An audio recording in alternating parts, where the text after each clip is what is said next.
بسم اللہ الرحمن الرحیم۔ السلام علیکم۔ بنت جمال اسلامک زون میں آپ سب کو خوش آمدید کہتی ہوں۔ عزیز بھائی بہنوں، آج آپ کے ساتھ جو حدیث شیئر کر رہی ہوں 6204 اس کا نمبر ہے، اور یہ حدیث کتاب الادب سے ہے اور صحیح بخاری سے آپ کے لیے پیش کی جا رہی ہے۔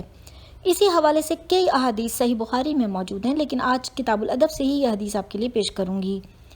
یہ حدیث حضرت علی کی کنیت ابو تراب کے بارے میں ہے۔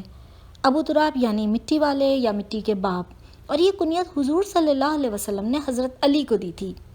اب ہم اس حدیث میں یہ جانیں گے کہ حضور صلی اللہ علیہ وسلم نے یہ کنیت حضرت علی کو کیوں دی تھی اور کب دی تھی، یہ ہمیں اس حدیث سے معلوم ہوگا۔ تو آئیے شروع کرتے ہیں آج کی حدیث۔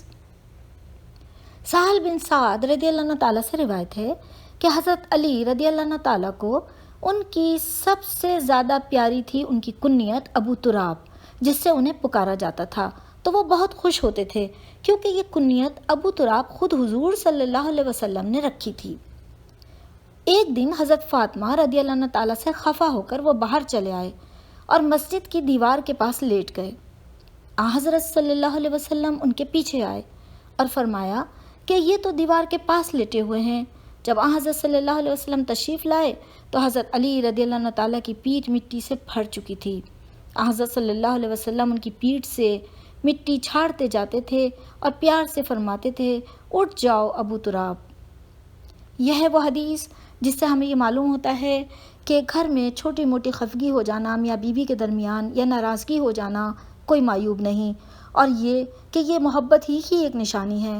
اور اس سے ہمیں یہ بھی معلوم ہوتا ہے کہ حضرت محمد صلی اللہ علیہ وسلم کا کیا رویہ تھا اپنے داماد کے ساتھ، اور کس طرح انہوں نے اس مسئلے کو جب وہ آ کر خفا ہو کر مسجد میں لیٹ گئے تھے، کس طرح پیار سے ان پر سے مٹی جھاڑی اور کس طرح پیار سے انہیں سمجھا کر اپنے گھر لے گئے واپس۔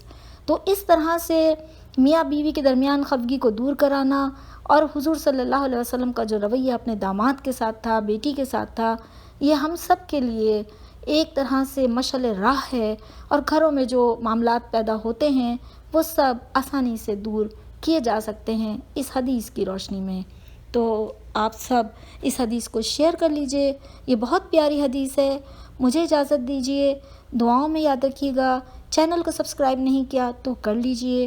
اللہ حافظ، اللہ نگہبان، فی امان اللہ۔